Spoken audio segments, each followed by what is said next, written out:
My name is Joseph Luzzi, and my book is My Two Italies.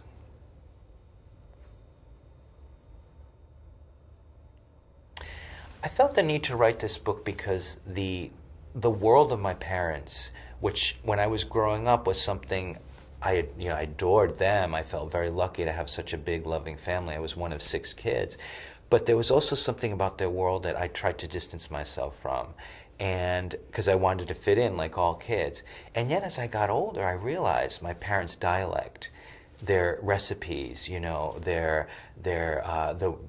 we raised animals growing up, all that was disappearing with a generation that was aging and dying.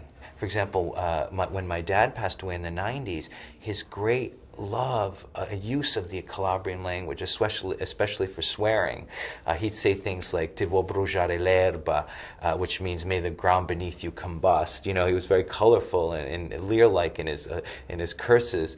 That world was dying, and with that, when that generation went, so would the memories associated with them. So I felt this real need to kind of get down on paper that world while it was still with me and fresh with me, so that, you know, future generations, Italians, would know how these people lived. The one word when I think about Calabria is la miseria. It means literally, like, you know, difficult economic conditions, like the misery, the poverty. You know, the literal word is misery.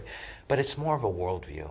It's a fatalism. It's the sense that, you know, there won't be meat on the table, that, you know, child mortality is an issue that all poor Calabrians' families face. It's this sense that fate is not your friend. I would say Italian-American culture has internalized a crisis from Italy that goes unspoken. And I call it the Italy I never knew. And by that I mean most Italian-Americans descend from the South, which had an ambivalent relationship to Italy, the unified country. Most of them identify with their region, were from peasant, poor backgrounds in the South, and so didn't have a real connection to a lot of the cultural innovations and traditions of the North. And I think they brought that folk culture with them, and it's a beautiful culture that I identify with very strongly. But it's not the Italy of, you know, the Northern Italian Renaissance. It's not the Italy of a lot of the art and literature that is famous throughout the world. And so that's why I think the icons of Italian-American culture are so closely linked to the South. You know, why is the Mafia such a big touchstone for Italian Americans? Why is it such a big symbol? We think of The Godfather, The Sopranos, when it's obviously represents such a small slice of the Italian American experience.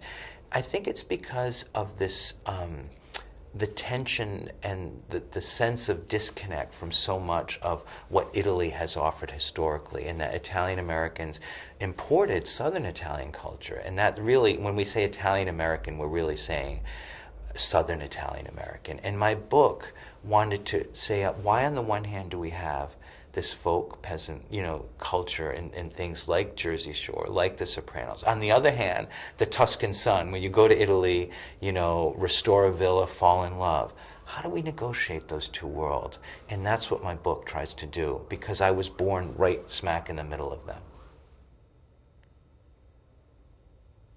I think when I started the book, I started out writing a book about Italy today and the crisis of the Berlusconi era, you know, how it connects to long-standing traditions in Italy. Then my family narratives kind of took over. They became the center of the book, and my two Italies, reconciling the North and the South. But by the end of the book, there's a photograph that actually didn't make it into the book about some uncles and fellow workers from my grandfather in Italy. And I look into that photograph and I see those figures of this lost world, and I realize that's my parents' world.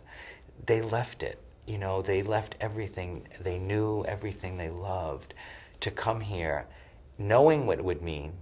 You know, my dad worked in a factory, he was a landscaper, he worked 12-hour days often, he was always had to support 6 children on a small salary, and he was always the weight of life in the U.S., I felt it on him all the time.